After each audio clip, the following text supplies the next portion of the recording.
मुजफ्फरपुर के नगर थाना क्षेत्र स्थित छोटी कल्याणी इलाके से किराए के मकान में चल रहे सेक्स रैकेट का भंडाफोड़ होने के बाद पुलिस जांच तेजी से आगे बढ़ रही है। अब तक इस मामले में प्रखंड अध्यक्ष दिलीप कुशवाहा, उसकी पत्नी किरण देवी समेत 5 लोगों को गिरफ्तार किया जा चुका है। लेकिन सबसे चौंकाने वाली बात यह है कि इन आरोपियों के मोबाइल से मिले कॉल रिकॉर्डिंग, चैट्स और लोकेशन डेटा ने पूरे नेटवर्क की जड़ें उजागर कर दी है। सूत्रों के मुताबिक पुलिस के गिरफ्तार आरोपियों के मोबाइल से होटल सेंट्रल पार्क और सुभद्रा होटल के मालिकों से बातचीत के ठोस सबूत भी मिले हैं। इतना ही नहीं, इन होटलों का इस्तेमाल सेक्स रैकेट के संचालन में नियमित रूप से होता था और ये सब कुछ कथित तौर पर होटल संचालकों की मिली भगत से किया जा रहा था।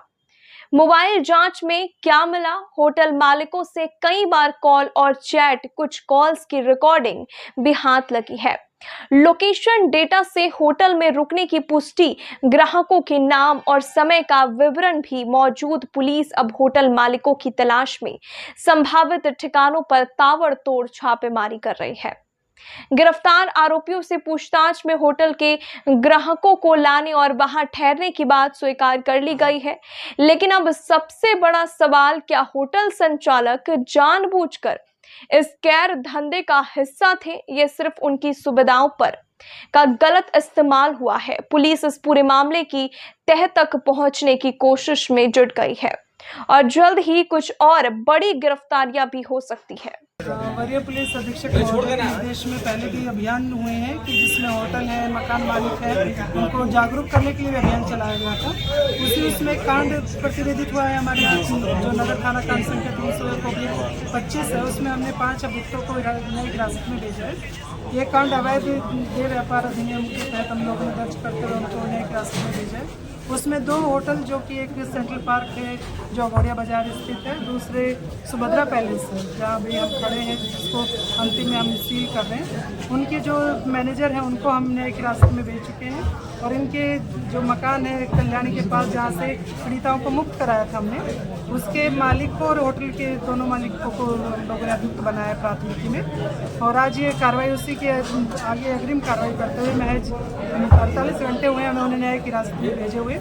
उसी में हम 3 बिल्डिंगों को सील कर रहे हैं। पहले हम गौड़िया बाजार वाली बिल्डिंग सील किए हैं, उसके बाद कल्याणी के पास जो मकान है उसको हम सील कर चुके टॉप फ्लोर को, और अंतिम में ये सुभद्रा होटल को हम सील कर रहे हैं। तो ये कार्यवाही आगे भी चलती रहेगी क्या सही?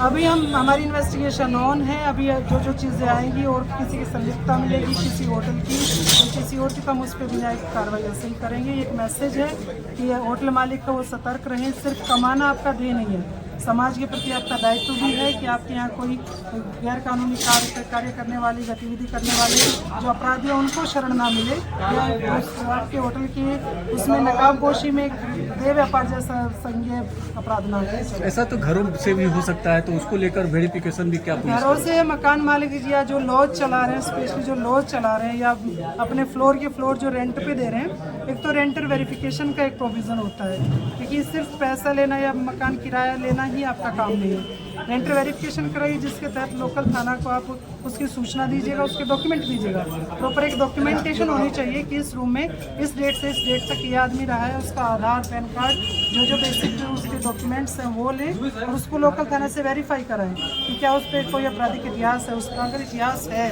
तो फिर उस वैसे अपराधी को शरण देने से ज़्यादा अच्छा है कि आप पुलिस के हवाले उनको कर दें। तीनों को जो